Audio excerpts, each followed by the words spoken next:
Today's My Health segment brought to you by Choose for Health, the world's first super fruit-free vegetable antioxidant chewable dietary supplement.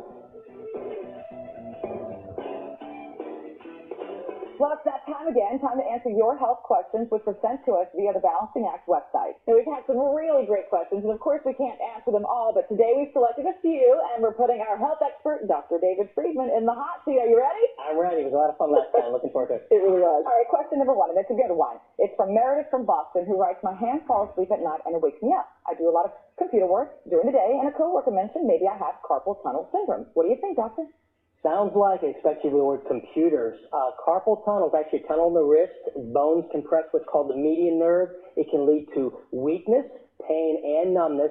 A good way to know if you have it, if it wakes you up at night numb and you shake it and you get relief, more than likely that's carpal tunnel.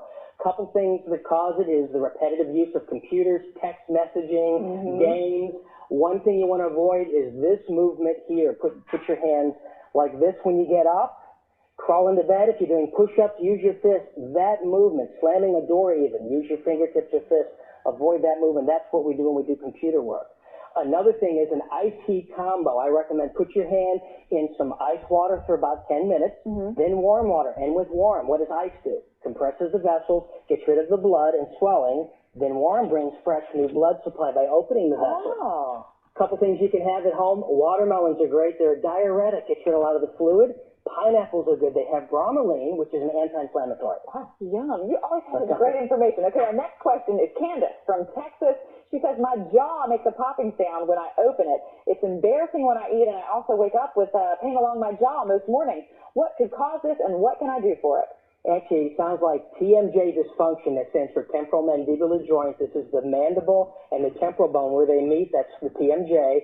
Real common if you've had a lot of dental work, can be stress, trauma-related, but more than likely it's from clenching your teeth or grinding. That's the most common. An easy way to find out if you clench your teeth, usually takes place at night, is when you first wake up, put your tongue out and see if you see indentations of your teeth on the side, or grab your cheek, pull it like that, see if you see a line going across, because that's usually what will happen if you clench it.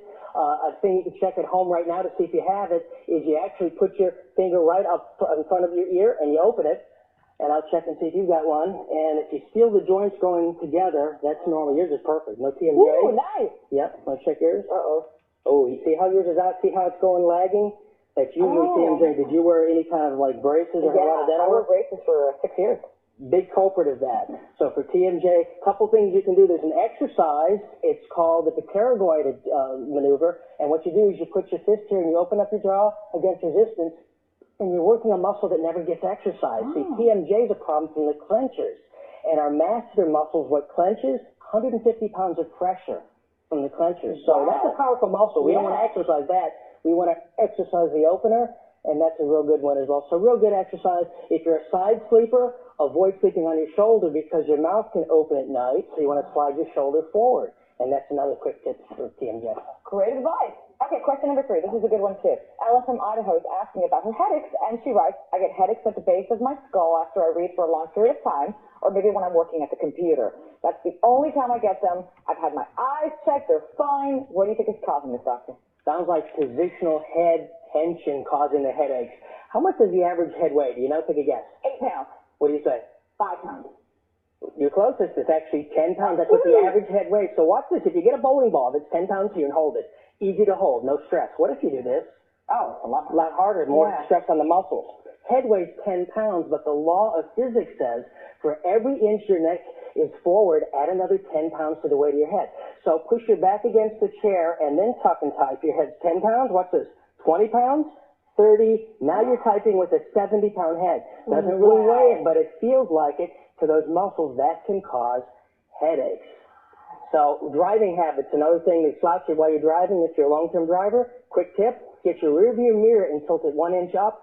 Makes you sit up straight because you can't see the car behind you, so you don't slouch in the car. This guy's amazing. I know, you know everything. What don't you know? Why is the sky blue? My parents never answered me that question. I always wondered that, still to this day. Thank you so much for being here. We always love having you.